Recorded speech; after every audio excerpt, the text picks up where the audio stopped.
we are watching The Crown. We already watched The Crown, actually. So this is just going to be a brief recap. I just watched I feel like 12 hours of jiu-jitsu, so you don't have to. But there were some good matches at the IBJJF Crown, and I want to be able to kind of go through the tournament really quickly. So if you want to go back and watch some, you don't have to sit through everything that was poopy. I shouldn't say poopy because people are putting their hearts out there, but you understand what I'm saying. So I got some brief notes. I'll run through it, and then you can pick what you're going to watch match-wise.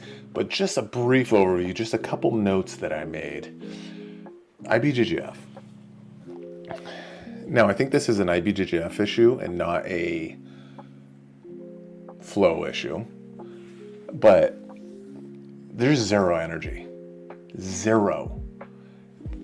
It was at the Pyramid, where Worlds is, and it felt like they made it look good on camera, I think, like very dark, and the mats are lit up, and visually it looked good. But the audio, you could hear nobody in the crowd. The announcers, I like Jake Watson. Kaio is a really nice guy. The Danny guy, he's not too bad. But there's an energy thing that is just missing completely. And we've heard Jake Watson get animated like a color commentator and stuff, but you can't. Someone gets a submission and it's just dead quiet. Oh, and there's the ankle lock. Like the crickets. Think about the crickets. You know what I'm saying? It really took away, in my opinion. Maybe this is me being a little bit of a Nancy, I get it. But it really took away, in my opinion, from the actual prestige of the event. We really like ADCC because of the pageantry, right? The Crown is not, I think it's meant to have pageantry. That's one of the big things about it, right? Why am I wearing these? Get out of here. Stupid headphones. So I think that's a big issue, is they need to actually make it feel like there was people in the crowd. I bet there was probably 1,000 people in the crowd. Pull all those people down. Try to make it as full as possible. Energy and stuff like that. I think AOJ, obviously, and Autos had really big crowds. You could hear them every time Pato would go or something like that. And it's like, if they were just closer, it would just make it so much more vibrant and then more enjoyable to watch. It's one of the reasons why when you go, it's better to watch football games on TV because you get replays and all that kind of stuff. But going to a game, getting the energy and environment and stuff like that is amazing. It's the only reason why you would go, spending $20 on a beer. The other things are Scooby and Gutenberg, good match to watch. Jameel Hill against Barreto, another good match to watch. And Pato versus Hill, another good match. There's more than that that was good, but those are three matches I would definitely check out. I'll kind of touch on them as we go through. So these notes are in my camera just dipped. How about this? They're in chronological order, so as the tournament went, I was just kind of making notes. So we're going to start with the biggest upset of the whole freaking tournament. Kennedy Maciel, Cabrini Charles Jr., loses in the first round. Holy balzania. That was super unexpected. I actually picked him to meet Pato in the finals in our Fofoka group. Basically, everyone's bracket just got blown up right there. I was picking between Barreto and Kennedy. Spoiler alert, neither of them made it to the finals. So that was super shocking. Good match to watch. Then we got Pato versus Cashinho. Cashinho is the local I won't say local legend, but he's just very popular down here. And he is one of the guys that is the main heads of Aries Jiu-Jitsu, which is a gym I train at now. So that was pretty cool. But what I thought was interesting was Q, or Cashinho, was able to show how to slow Pato down a little bit with some lapel work. Wasn't enough. Pato was able to come away with the win, but he was using, Pato, very dynamic, scary submissions, but Q was actually able to kind of slow him down with some unorthodox lapel techniques too. It wasn't just basic worm, ring worm, reverse De La worm. I think he was going for a little bit of reverse De La worm in there, but he was using the lapel in ways that really slowed him down. That was an interesting one to watch. Next was Jamil versus Marco. Marco is a new black belt. There wasn't a lot happening. Basically, Jamil Hill-Taylor from Lloyd Irvin plays on the verge of getting passed constantly.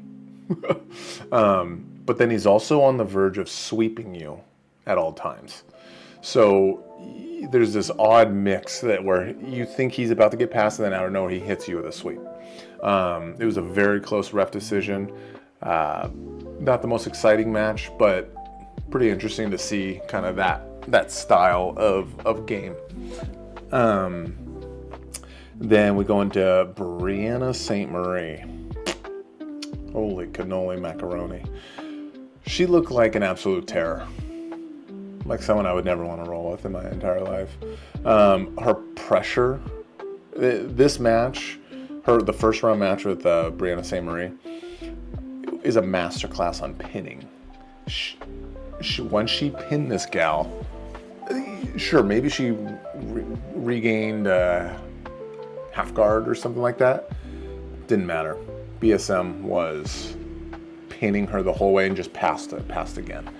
My camera is just being a little bit of a dead ball. See if there we go. So where was I? BSM. Okay, then you got Janina Maya. This chick is exciting, huh? She's from AOJ. She's first round was a lot of offense. She's just a fire hose of offense. So she's a fun one to watch. If you watch her first match, then you get the new black belt, brown belt world champion, Maura. Never heard of her. She's tenacious. She is tenacious. She just won brown belt world. She's a brand new black belt. She came into this thing kind of angry at someone. Coffee. Then we have Tynan versus Galvao, not Mika. So Galvao's another new black belt. This guy has one of those guards that I bet in the gym he hasn't been passed in years. He just looks like he has one of those lasso guards that essentially become impossible to pass. But that's why you should watch this match, because Tynan almost does a masterclass on how to nullify the lasso.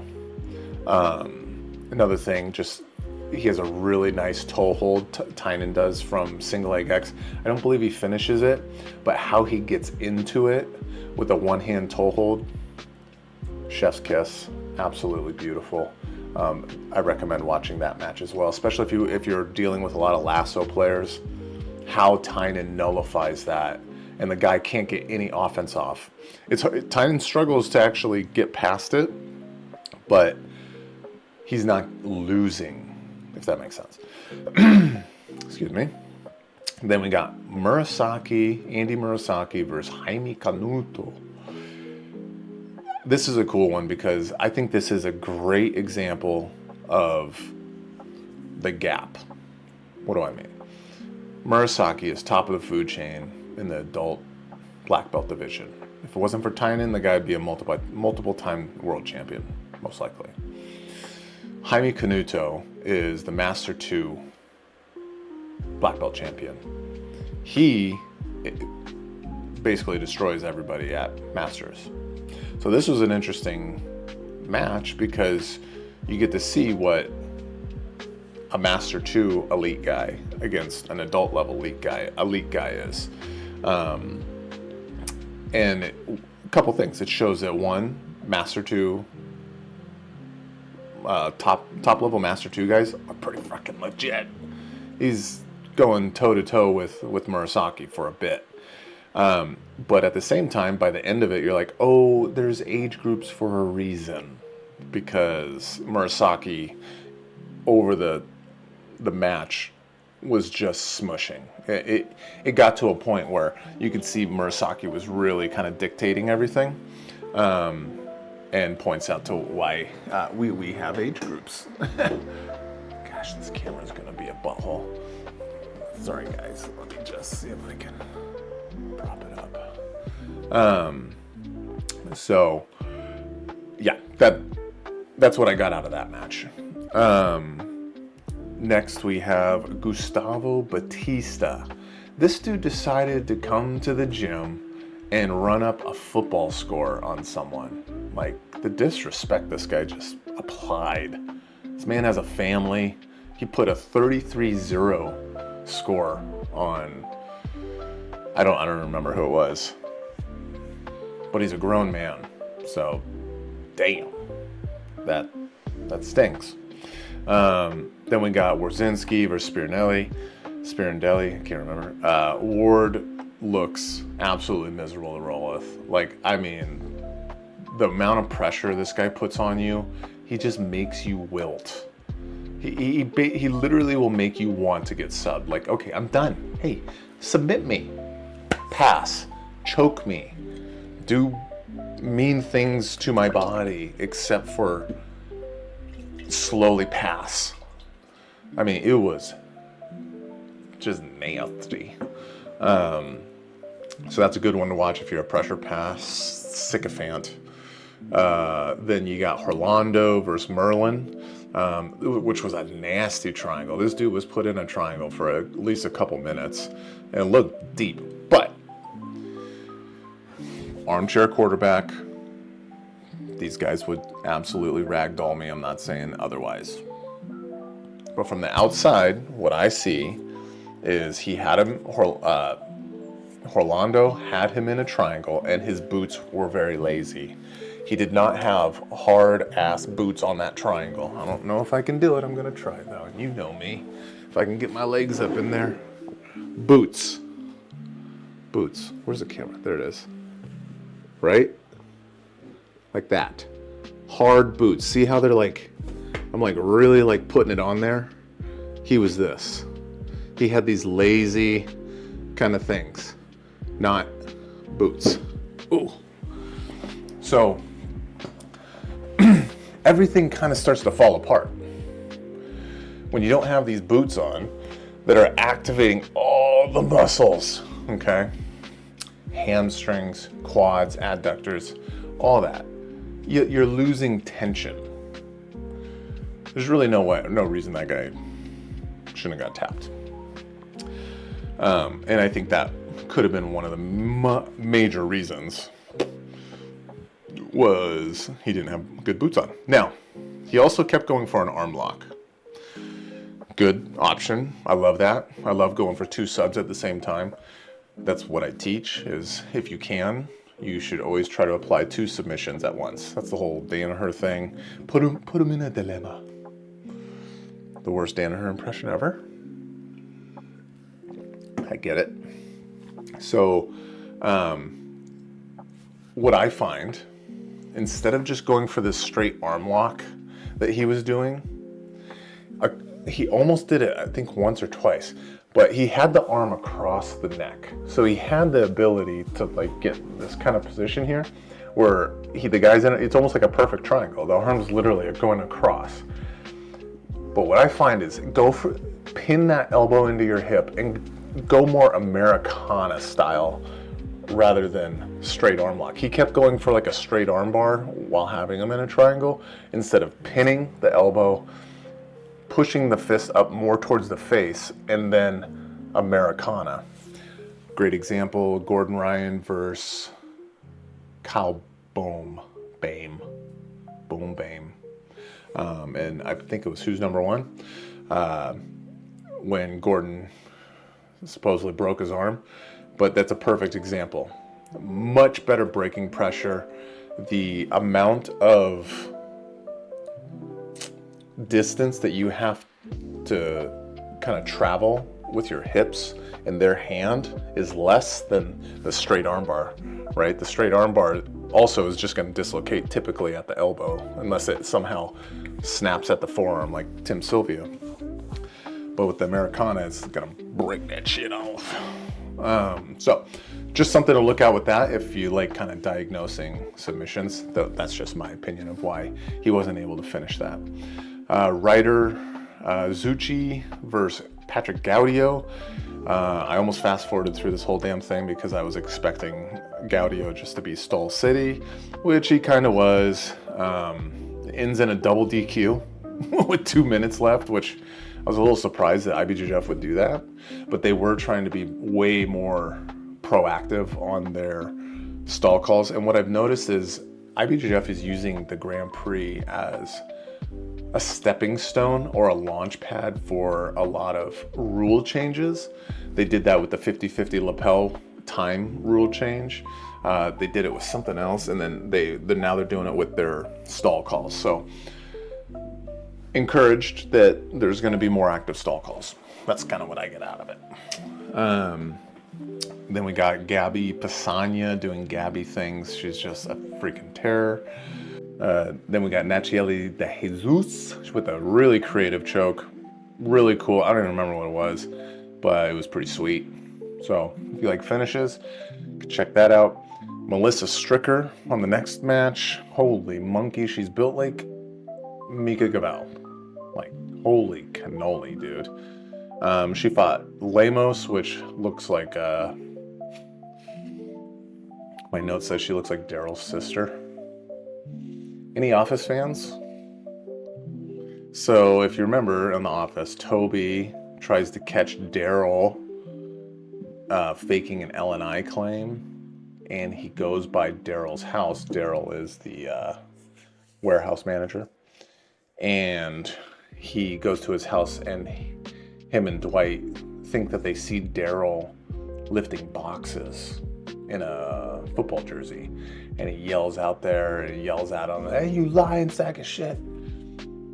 Turns out it was Daryl's sister. She's just built like a Mack truck. This Lemos is literally identical twin to that person. And I'm not even being like silly. It's actually kind of impressive. So Daryl's sister loses to Melissa Stricker. Big weight disadvantage for Stricker, so that was pretty impressive. On to Gutenberg Pereira. At times he work on judo. He working from someone good too, because he had all the things that you're supposed to do. Great grips, great posture, stance, grip control, elbow position, which is typically lacking when you do a high back grip. He had a nice pronounced chest, gooseneck the arm really well. Which made his takedown defense really good. But then when you notice he would get his posture broken down, he was much less effective. So it's a great example of why, if you're going to be someone that throws people or foot sweeps, posture and chest. Pronounce your chest, get a good posture. Gosh, my eyes look crazy. Trust your grips, trust your gooseneck, right? That's your single leg defense. And same with your sleeve grip, right? As soon as he would start to get postured down, he would lose his upright posture. He would actually start losing the stand up. So Good example of that. Marco Scooby, this dude is athletic, dude. I mean, we know about Scooby. He's had some good podiums, but the dude is freaking super exciting, especially for a big dude. He's throwing some stuff out there. So I recommend watching Scooby's matches. Pato versus Jameel Hill. I mean, this is just, you want to find your way to my heart. Put on Pato versus Jameel Hill. Holy smokes. Or at least tease me with it. What this match showed is that everyone in the jiu-jitsu world that's an active competitor is lucky that Pato is 109 pounds. Lucky. Fortunate. Because he put on a pressure passing seminar on the 2019 world champ that has one of the hardest guards to pass. Lasso player. Lasso Syndicate. Hollow. He racks up 18 points on Jameel Hill. 18-0. It wasn't a back and forth. I mean, we're witnessing something kind of special right now, I think, with Pato, as well as someone else on the card. Then we get Barreto versus Mendez. I will say it now. I am sorry to Mendez. I kicked dirt on your name. I kicked dirt on your name. Barreto, he was my dark horse. I mean, he got second at Worlds, so how much can he be a dark horse? But a lot of people don't know him. Super exciting, aggressive. This match doesn't have a lot of points, but it's actually quite entertaining. There are a couple lulls, but I found a pretty entertaining match. Janina versus Mora was a super entertaining match. So I recommend watching that one. That was actually really good. BSM, Brianna St. Marie versus Macomb. St. Marie hits a jerk choke.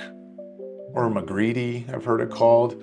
Overhook, grab the lapel, thumb or fingers in, and just... You just punch him right in the artery. We call it a jerk choke from Master Hercules. So, yeah, that was impressive. Pato has a highlight of putting a guy out at Worlds with it. But so that was pretty cool. Hit it on such a high level person and such a big stage. Then we got Tynan versus Elijah Dorsey. Another just all-star match. Tynan is obviously at the top of his game because it was pure domination on Elijah Dorsey, which is, I mean, Elijah is interesting. Elijah will beat the best of the best. He has the ability to literally beat the best in the world. But then he'll lose. Now, losing to Tynan isn't anything. But he'll lose some random matches that you wouldn't really expect him to lose. But, I mean, he's top of the food chain for sure. Said that 3 times now. Where are we at? Warzinski is a sweep machine. The guy is a freaking animal. So if you just like sweeps, especially that butterfly kind of game, back belt grip, I recommend watching just all of his matches. Scooby versus Gutenberg Pereira is the big boy match of the tournament. Super fun. A lot of good stand-up, good groundwork. That was probably match of the night for the big guys. Eric Muniz is maybe the best in the world, but somehow is in the most boring matches. I will say he's not like Patrick Gaudio boring, or like Wagner versus Hinger boring. He's just really good. He's really long and he plays lapel. So it ends up being boring. He's just really freaking good. So then we got Pato playing a waiter guard with the lapel. So I thought this was interesting because I was just, when I dropped into Rene Lopez's gym at Methods in Las Vegas, he was doing a lot of waiter guard. And it was interesting to see Pato playing waiter with the lapel. Joao Mendez, he was really good at keeping his knee in front, so he actually wasn't getting swept or too off balance, but it made it so he was all defense. He wasn't on offense at all. He was just constantly kind of defending sweeps. There was a couple times he almost got his knee and his foot through outside the lapel, but just couldn't do it. It was a very technical match, not the most exciting, but very technical with an interesting style of lapel guard. Then Brianna St. Marie wins a close decision. Then we find out in the finals that Tynan Dalpra is hurt and he is not able to make it to the finals, so Murasaki gets a default win. That was a bummer. I found out this morning that Tynan had a broken hand 3 weeks ago, and maybe just something was going on. Maybe it was clicking or something after his last match. He had it heavily taped. But yeah, he has a broken hand, and that's why he was not able to do the finals, and Murasaki wins. Warzinski versus Gustavo Batista. I mean, it would be interesting to see how many times Batista has ever been swept at like black belt, because his base. If you're someone that can do like a sumo squat, watch Batista's matches, especially against Warzinski, because he looks unsweepable. His base is absolutely incredible, and he sits in like this kind of low sumo catcher's stance kind of thing, where you can tell he's applying pressure, and then he'll go head forward, like head down, but his hips don't come up very much. He's very kind of almost flat. So if this is his head and his hips are here, he stays low. He doesn't start doing this where his hips come up and his head's low, which is like very typical to pressure passing. He stays very much like this.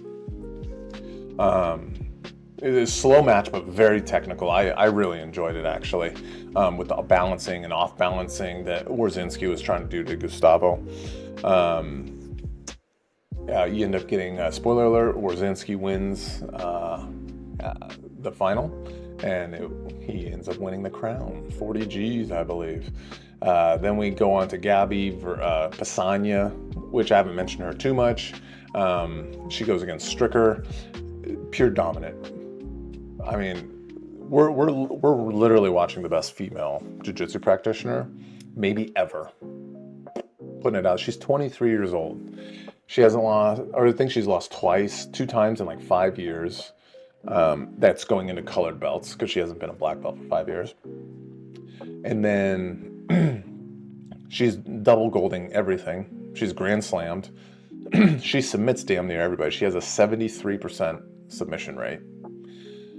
I mean, this could be like literally the most dominant BJJ player ever in competition, not just female.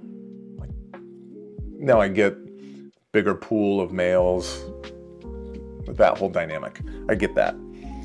But for what they're doing, this might be like, we might be looking at like the most dominant. Like, it's going to go to that Gordon Ryan level in no gi, but in the gi.